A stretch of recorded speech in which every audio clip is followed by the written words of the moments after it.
থেকে 940 বছর আগে বিশ্ব মানবতা যখন বুলুন্ঠিত ছিল, মানুষের মধ্যে যখন কোনো মানবতা ছিল না, আল্লাহ পাক দয়া পরবশত হয়ে 1078 সনের 17 মার্চ মোতাবেক 470 হিজরির পহেলা রমজান তারিখে আল্লাহ পাক একজন মহামানবকে এই পৃথিবীতে পাঠিয়েছিলেন। আর সেই মহামানবের নাম হলো মাহবুবে রব্বানী, কুতুবে সুবানী, পিরানে পীর, দস্তপীর, বড় পীর শেখ মোহাম্মদ মহিউদ্দিন, যিনি এই দেশে বড় পীর নামেই পরিচিত। বড় পীর আব্দুল কাদের জিলানী রহমতুল্লাহর সন্তানের সংখ্যা ছিল 49 জন। তার মধ্যে তার 27 জন ছিল পুত্র সন্তান, কন্যা সন্তানের সংখ্যা ছিল 22 জন। বড় পীর আব্দুল কাদের জিলানী রহমতুল্লাহর 12তম পুত্র সন্তানের নাম ছিল শেখ মোহাম্মদ জিয়াউদ্দিন আবু বকর রহমতুল্লাহ, যিনি 1134 খ্রিস্টাব্দে জন্মগ্রহণ করেছিলেন। শেখ মোহাম্মদ জিয়াউদ্দিন আবু বকর রহমতুল্লাহ 7ম পুত্রের নাম ছিল শেখ মোহাম্মদ জহির। শেখ মোহাম্মদ জহিরের পুত্রের নাম ছিল শেখ আবু দাউদ। শেখ আবু দাউদের পুত্রের নাম ছিল শেখ মোহাম্মদ হাসান। শেখ মোহাম্মদ হাসানের পুত্রের নাম ছিল শেখ মোহাম্মদ মনসুর। আর শেখ মোহাম্মদ মনসুরের 7ম পুত্রের নাম ছিল শেখ আব্দুল আওয়াল, যিনি 1428 খ্রিস্টাব্দে আজকের ইরাকের রাজধানী বাগদাদের নিকটবর্তী হাসানপুর গ্রামে জন্মগ্রহণ করেছিলেন। এই দেশের ধর্মপ্রাণ মানুষ আমরা সকলেই জানি, আজ থেকে 555 বছর পূর্বে শান্তির ধর্ম ইসলাম প্রচার করার জন্য সুদূর মধ্যপ্রাচ্য থেকে এক মহাপুরুষের এই আগমন ঘটেছিল। তার নাম হযরত বাইজিদ বুস্তামি রহমতুল্লাহ, যিনি 1463 খ্রিস্টাব্দে এই আজকের বাংলাদেশের চট্টগ্রামে এসে বসতি স্থাপন করেছিলেন। শেখ বাইজিদ বুস্তামি রহমতুল্লাহ শিষ্য বলেন, মুরিদ বলেন, খলিফা বলেন, সহকর্মী বলেন, তাদের মধ্যে সর্বকনিষ্ঠ যিনি ছিলেন তার নাম ছিল শেখ আব্দুল আওয়াল। তখন তার বয়স ছিল মাত্র 36 বছর। বাইজিদ বুস্তামি রহমতুল্লাহর নির্দেশে শেখ আব্দুল আওয়াল আজকের নারায়ণগঞ্জ জেলার সিদ্ধিরগঞ্জে এসে ধর্ম প্রচারের কাজ শুরু করেছিলেন। শেখ আব্দুল আওয়ালের ছিল এক পুত্র, তার নাম ছিল শেখ মোহাম্মদ জহির উদ্দিন।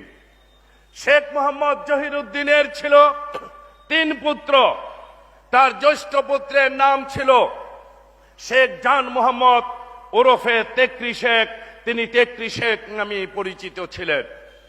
ব্যবসায়িক কারণে তেকরি শেখ আজকের বাগেরহাটে যেয়ে ব্যবসা এবং ধর্ম প্রচারের কাজে আত্মনিয়োগ করেছিলেন। তেকরি শেখের ছিল 3 পুত্র।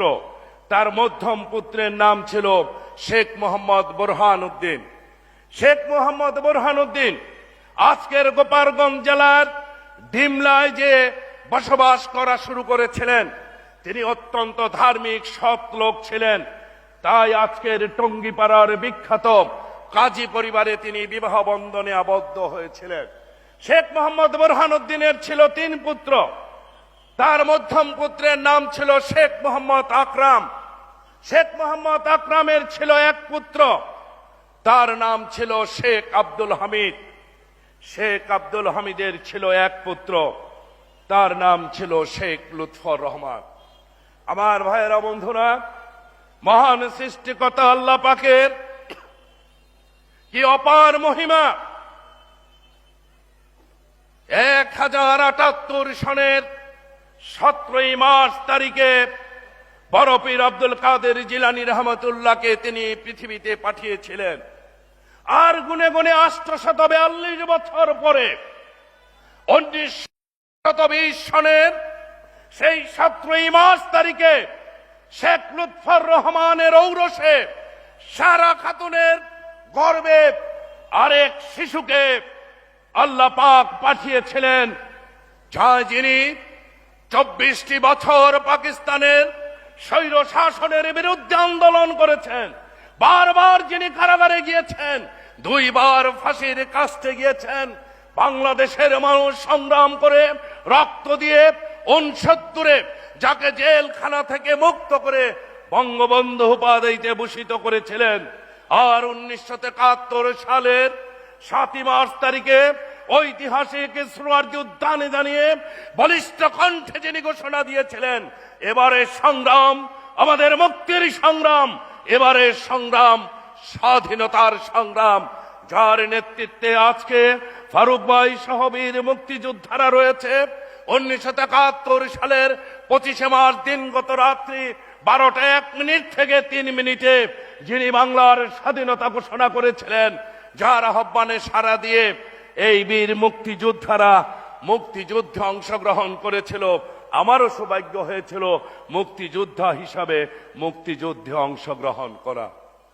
আমার ভাইয়েরা, বন্ধুরা, বড় পীর আব্দুল কাদের জিলানী রহমতুল্লাহর 13তম অধস্তন পুরুষ, জাতির পিতা বঙ্গবন্ধু শেখ মুজিবুর রহমান, আর যার কন্যা আজকে বাংলাদেশের মাননীয় প্রধানমন্ত্রী জননেত্রী শেখ হাসিনা।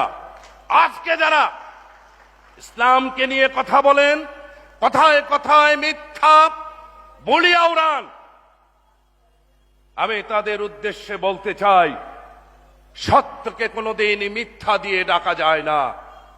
সত্যকে মিথ্যা দিয়ে ডাকলে তার পরিণাম জাহান্নাম।